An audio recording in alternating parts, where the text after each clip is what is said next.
The first group of parasites we're going to talk about are the protists. So these are unicellular eukaryotic cells. If you have ever looked at pond water underneath the microscope, you were probably looking at protists. So sometimes we call them pond swimmy things.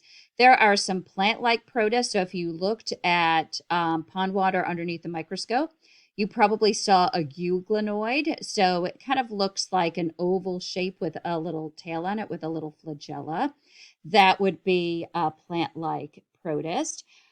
Some other types of plant-like protists are diatoms. So sometimes they will make diatomaceous earth. So they used to use this in like pool filters, sometimes toothpaste.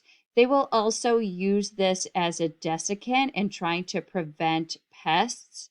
So what it does is it sucks the water out of the pest. So if the pest walks by it, over it, it will actually suck out the water. So my daughter lives in New Mexico, and there are cockroaches everywhere in New Mexico. And she has quite a few cockroaches in her apartment. So she will actually take this substance and actually sprinkle it to try to get rid of the cockroaches. So when they walk by, it basically sucks the water out of them. I had a friend and she had a bed bug infestation for a couple of years. So she lived in Jersey City. She worked in New York City, and on a vacation to Spain, she ended up picking up bed bugs and head lice, and she fought the bed bugs for a couple of years. And what she would do was, again, she would actually sprinkle this around in the hopes that when the bed bugs walked by, and through this, they would actually start to dehydrate and they would die. She had finally had enough, and she went to an exterminator, really expensive process where they went through everything. They even bring in dogs just to sniff them out to see if they're still there. Around this time that she was finally getting her house fumigated, we went to a little college reunion, and she walked into the reunion and she was just covered in head to toe with these bites. And I said, "Oh, it's great to see you. What's going on here with the bites?" She's like, "Didn't you know that I had been fighting a bed bug infestation for a couple of years?" I was like, "No." She's like, "Do you want a hug?" I was like, "No, I don't think so." She was offering to drive everywhere, and I was telling her to don't get in her car. Fortunately, she did get rid of them, but it was awful, awful thing. That's one of those horrendous parasites that is very difficult, very expensive to get rid of. Another type of protist are dinoflagellates. These can cause red tides. So we see this with algal bloom. We certainly see this in this area. Oftentimes in the summer, they won't be able to fish in certain parts of the ocean because of red tides. They produce these toxins that then can get into the food chain. We're seeing them more and more in local ponds and lakes. And so many times they'll have to close down swimming because of the algal bloom. I've also heard of pets getting sick. So people on hikes and then they'll let their dogs go into the ponds and then the dogs would get really sick. I've even heard of a few cases where they die. So just make sure that if you are going into any ponds or you're letting your pets in there, that you make sure that there is not an algal bloom happening. There's also some fungus-like protists, so some mildew that would kind of fall under that category. We're going to spend most of our time talking about the animal protists or the protozoans. So again, a lot of this really has to do with name recognition. So if I were to say toxoplasma, you should be able to recognize that that's a protozoan. If I were to say plasmodium, you should recognize that that is a protozoan. So these are the animal-like protozoans. So trypanosoma, and this is a genus that can actually cause a couple of different diseases. So there's one species that causes African sleeping sickness, and it can result in fever, also confusion, and strange sleep-wake patterns, which is actually where it gets its name from.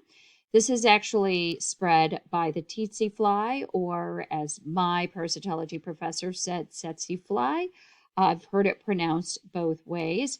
There's another Trypanosoma cruzi, which causes Chagas disease. I'll talk a little bit about that at the end of the chapter. That's something that we actually hear about in this country. Leishmania. This is spread by sand flies, usually in tropic areas. So people can actually get lesions of where this parasite is. Giardia, which causes giardiasis, can happen everywhere in the world. So we have Giardia here. This is something that we have to be concerned of with our pets. And if our pets get it, we can get it as well. Some people, if they're hiking and they're drinking stream water, they could get Giardia that way. Usually they'll put like little pellets in to sterilize, or they can boil the water so that that doesn't happen. I'll tell you a little story about my parasitology professor. She was going to a conference in Mexico City, and it was at a lovely resort. And she arrived and she was hot and very thirsty. So she went to her bathroom sink, opened up the tap, and poured herself a big glass of water. She kind of forgot where she was. She was drinking the water and then said, "Oh my gosh, I just failed parasitology 101." And she ended up getting giardiasis. This can cause all sorts of GI effects. So definitely something that we have to worry about everywhere, and our pets can get it as well.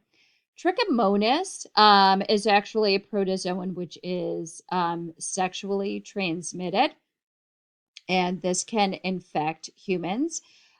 So you need to be a little careful of bed linens. Make sure they're clean. Hotel. Make sure that they have changed the bed linens. This is one of those diseases that I once had a student, and she said, I had a patient with this. What do these look like? This was a mistake on my part, where I was actually Googling with the projector open in the class. Yeah, don't be Googling sexually transmitted diseases with an open monitor. You would not believe the things that came up. If you want to find out, you can go ahead and Google it yourself.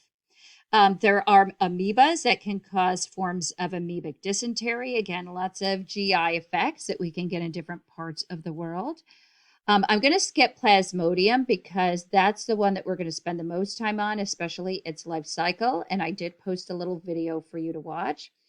Toxoplasma causes toxoplasmosis, and rodents and birds can get this. And this is something that pregnant women are warned about, because if they have cats, especially if they're outdoor cats, they can actually transmit this parasite. So pregnant women are warned, if you have cats, don't change the litter, because you could get toxoplasma, and this can cause all sorts of issues for the unborn fetus.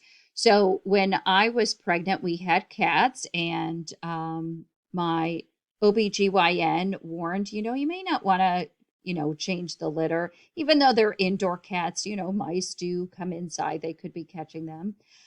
So my husband started changing the litter. I was glad I never actually got that duty back. But that's something that usually pregnant women are warned of. Cryptosporidium, this is another protist, and this sometimes can get into water supplies. It's very small, so sometimes it can actually get through water filtration systems, and this can cause a lot of GI effects. So I am from Western New York. I call us Canada Light because we're closer to Canada than we are New York City. And when my kids were young, I took them back to visit. And at the time, they were warning people about a big cryptosporidium outbreak. And so when I went back, my family was warning me, be very careful, especially diaper changing areas. If people aren't using good hygienic practices, these things can spread. So what had happened, there was a local water park, and it was one of those splash pad type of places. And of course, there's lots of kids, lots of babies running around in diapers. Now, whether they did not have a good water filtration system or this parasite got through the water filtration system, Cryptosporidium ended up getting in the water. So people that had visited the park that day were getting Cryptosporidium. Now, this is very contagious. So this spread through the region like crazy because, again, people were not using good hygiene. So even people that had not visited that park were actually getting Cryptosporidium. So this is something that can be really contagious and can spread through a region very quickly. So the last protozoan that we will talk about is malaria, and this is the malaria life cycle. So the biological vector of Plasmodium, and there's different Plasmodium species, is the mosquito. Now, it's not all of the mosquitoes, usually the Anopheles mosquito. We do not have that particular species here in the Northeast. They do in other geographic areas. They also have it in Florida. So recently, you might have heard in the news that Texas and Florida actually had some cases of malaria. Usually, when we see those cases in the United States, it's because people have been traveling. In these cases, people were not traveling, so they were actually getting it from that area. So what happens is that the mosquito is carrying the plasmodium and it bites a human and then it's injected from the saliva of the mosquito into the bloodstream. When it enters into the bloodstream, it's actually in the sporozoite phase. It goes to the liver to multiply, where there it's a merozoite, and then it can actually go into the bloodstream and into the red blood cells where it can reproduce. If you've taken AMP2, we actually have blood slides where you can actually see the plasmodium inside the red blood cell, which is kind of interesting to see. And so this can be very, very dangerous. So, depending on the species, it can cause very high fevers. It can also cause death as well. I did post a little video on the life cycle. This is the only life cycle I'm going to hold you to. Interesting thing about the red blood cells is that there is actually a mutation that happens in the hemoglobin, which causes the cells to sickle. And this is what's called sickle cell anemia. And this is very common in geographic places where malaria is very prevalent. And so individuals that are heterozygous for this trait are actually immune from malaria, that the malaria parasite actually cannot really live inside that red blood cell. People that have this particular affliction, their cells are a sickle shape, so almost like a C rather than like almost like a flexible donut shape like red blood cells are. And what happens is those sickle cells can actually clog blood vessels. It can lead to huge systemic issues, very, very painful. But they believe that this actually developed as an adaptation to help prevent malaria. So I did post a video on the life cycle. Again, there are different species of Plasmodium and different mosquitoes that will actually be the biological vector. So please watch the videos that I posted on malaria.